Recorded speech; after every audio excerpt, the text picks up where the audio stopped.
don't care about getting a good score on it. So them like not trying is going to make the teacher look bad when the teacher did everything to teach them. They just didn't take it what they were taught. Have any of y'all gone to public school and kind of felt the pressure that public school teachers feel when they're doing the state exams, that kind of stuff? What about AP testing? You mentioned that you looked into that a bit as well. Do you think it's a valid representation of what you've learned? Is it a good way to go into college and not have to take a few classes? Yes, I think AP tests are, because as far as my experience with AP classes and the teachers who have taught them, they prepare you the whole year. Every week, every day, we talk about the AP tests at the end of the year. So I do think that the information on those and the way that we are prepared for those are a very good representation of the classes you should get credit for. Can you talk about No Child Left Behind and the impact of testing? Because there have been a lot of discussions about the impact of teaching to the test. And is that really serving the students when funding is connected to those test scores and things like that? And so talk a little bit about No Child Left Behind. Yes, so that started after 2002, and because of it, it started the annual testing in all 50 states actually, and U.S. students slipped from being ranked 18th in the world in math in 2000 to 40th in 2015. So I think in public schools, which is the only type of schools that do those tests, I do think that those are very beneficial because it gives a reason for the teachers to keep on teaching, and it gives a reason for the students to keep learning with the knowledge that they might be getting certain grants for certain things they want to happen in their school, and just other things. So do you think that it's standardized testing encourages learning only for a test and kind of discounts knowledge just for knowledge's sake? Like, obviously I'm an English teacher, but what Ms. Jasper is doing is really interesting. I will never ever again, thank God, be tested on science. However, I want to learn more about what she's doing because that's cool and it's how the world works, etc. Do you think that standardized testing kind of inhibits that importance of learning things that you might never be tested on?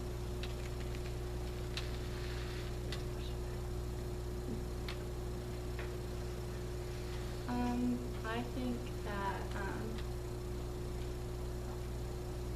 yes, yeah, yes, yeah. Because I think that now, like my brain last year, junior year, was when I was taking the ACT a lot. I don't think I was paying as much attention in class because I would have those tutoring sessions after school preparing for it, and even sometimes during the day my tutors would just tell me, like, during school, like, review these terms and review a few of these questions, take time out of your day every day to do that, because doing it every day would help you in the long run for the test. But I do wish I could have engaged a little bit more in like a science class.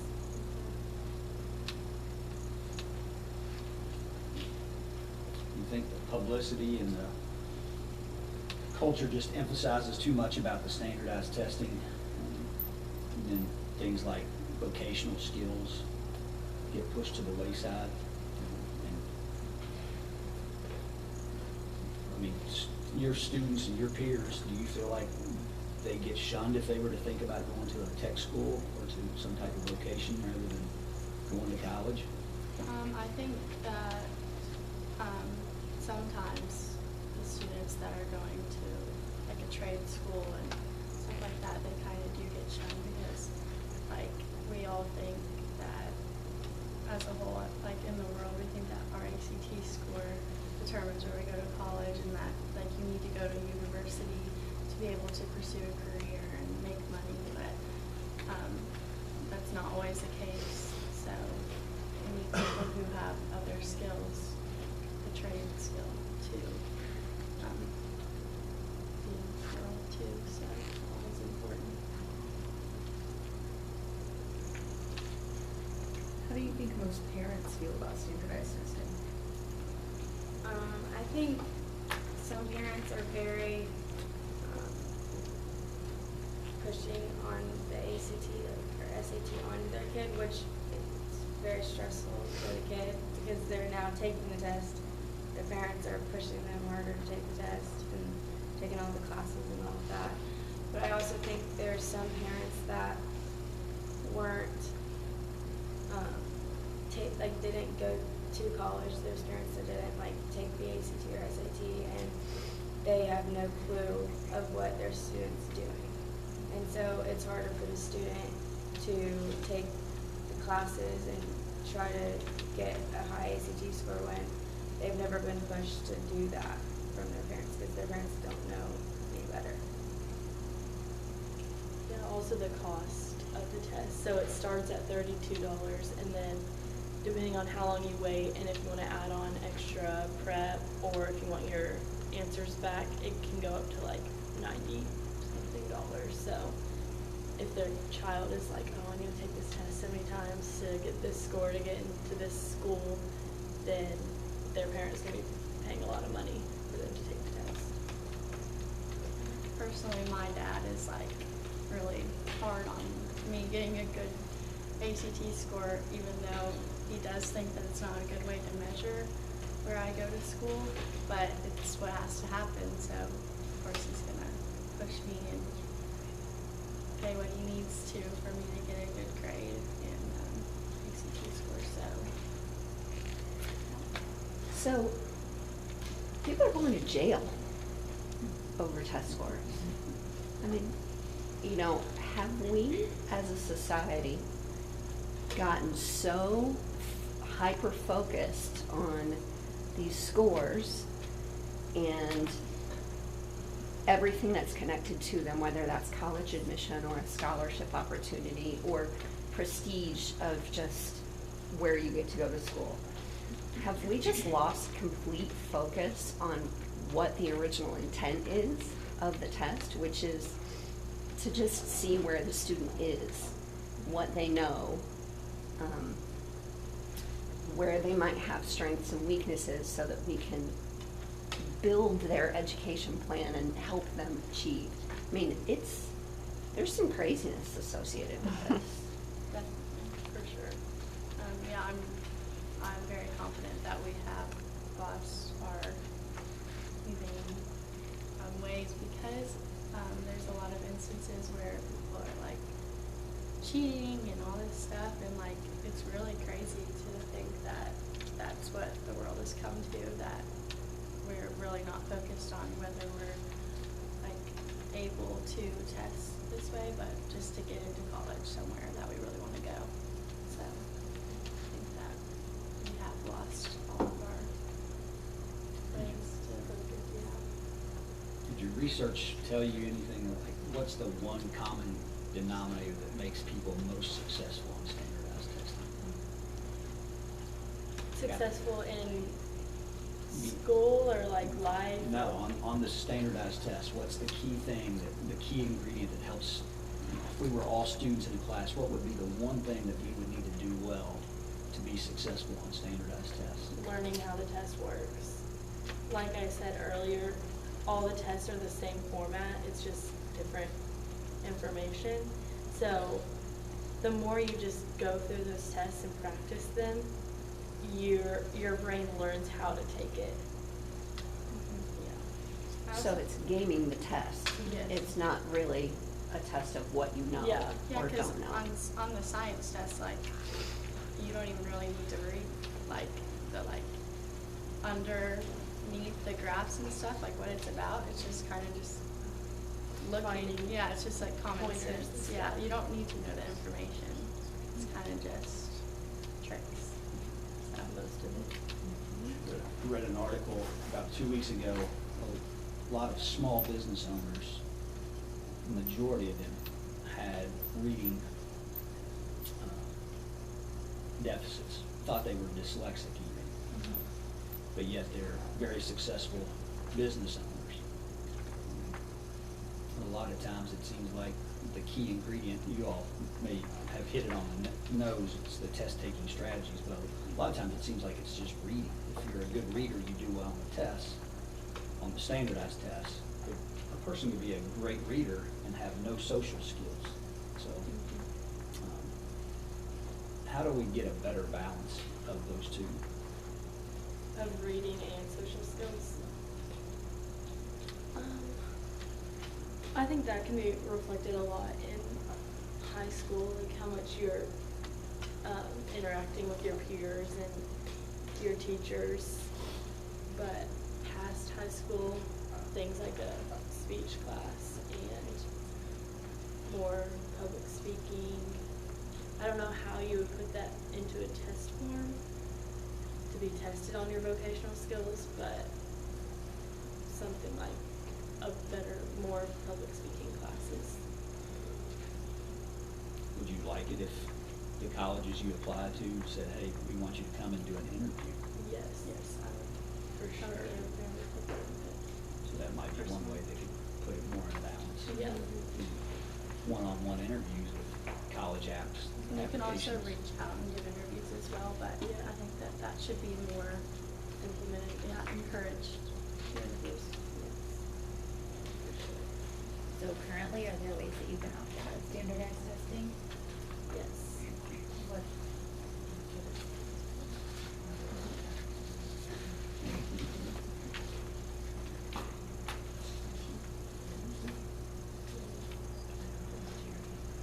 So there is like the accommodations on the ACT and SAT. Okay. So like if you have ADD or ADHD, I know you can get extra time, or you can get take your test in a separate room from everyone, or I think you can take the test over a span of days. And I know that has helped like a lot of students, and it takes a lot of stress off the kid that really struggles and with paying attention, because you have to pay attention for 5 hours. Like you have to go very like quickly and get like everything done, and that's really hard for a kid with ADHD or ADD or like any other disability. And I don't, like, it is a really hard thing to get, because you have to go through this long process of sending in like doctor reports and like teacher letters and sending in all these like documents, and it's really hard, and the ACT has to like accept you to have the accommodations, but having those is really nice too. So my daughter just graduated from Denison University this past spring. She ended up salutatorian of her class. She did not submit a test score. It was test optional. Is there a correlation in your studies? I mean, truly, has there been anything that says you have to have these test scores to be able to achieve? Or is it really just about getting in the door? Just about sitting in the door. Yeah, I've seen barely anything about what the scores reflect on where you go in line. Have you seen anything in your research that indicates a trend toward test optional admissions in colleges? Yes. It's becoming more frequent. I know there was like a study about the kids doing the text optional, and that school becoming so much more like diverse in like the students, because you're having kids that may not like had like the money to like take the test, or like, and you have the kids that did submit the test for it. Like you just have a lot more variety of people. Do you think that variety is a good thing? Yes, I do. Yeah, a lot of schools look for what is this student going to do to diversify our student body. They don't want everyone to be the exact same. So What benefit does that have the student going to a more diverse They can definitely learn more about other types of people in the world, other cultures, instead of being in such a closed box, knowing that all of these students are just like you. Because that's not how life works, it's not how the world is. You're going to be around so many different people. You know, you need to know how to get along with people who have different views than you and how they respond different to situations, and you just need to be a well-rounded human, and that takes being around other people that don't have the same beliefs as you and diversity. If we do away with standardized tests, do you think that would either positively or negatively affect the actual learning that happens at the university? Would it cause professors to have to adjust their curriculum or lower their teaching standards at all? No, I don't really think so, because they also do really look at your GPA, what classes you took in high school. So if you're admitted into a university that has harder classes, probably more like a liberal arts college, they want to see that you're succeeding in writing skills and other things that you learn from high school. So if we're measuring all students on GPA, and let's say there is a student in Connecticut who takes a math class with a teacher who is absolutely like the hardest teacher they've ever taken, and they learn a lot, whatever, they get a 92. And then you have a student in Wyoming who takes a math class and their teacher just kind of shows up every day and they get hundreds for everybody. How then there's no measure of the fact that this student actually put in the work, did a really, really great job. This student showed up and whatever, not discounting that, but there's that issue with GPA. Is there a way to solve that if we're proposing getting away from standardized testing and focusing more on a student's GPA? On college applications now, there is a section where you can speak about, especially when you get to your self-report grades, you can speak about anything that could have been a detriment to your GPA that year.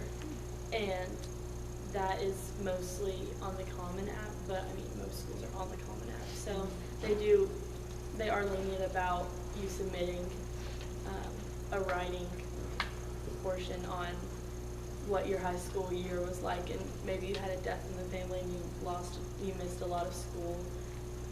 They take that into consideration.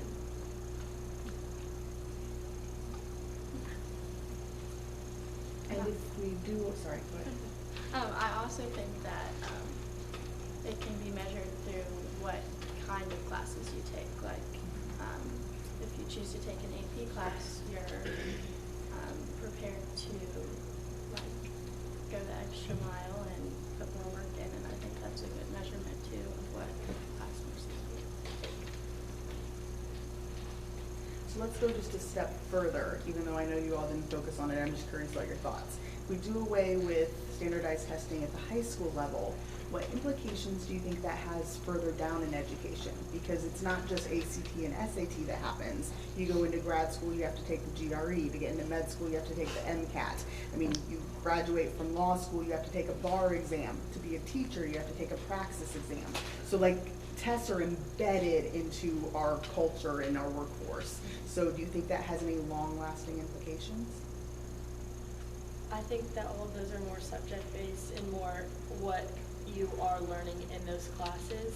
So that's more like an AP test. We study in these AP courses we take in high school, and then we test over exactly what we learned.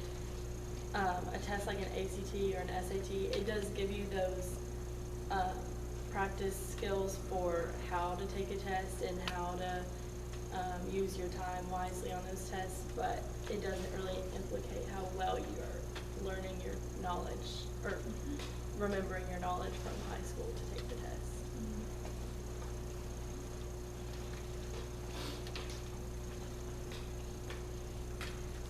So how would reducing the impact or eliminating those standardized testing in general impact organizations like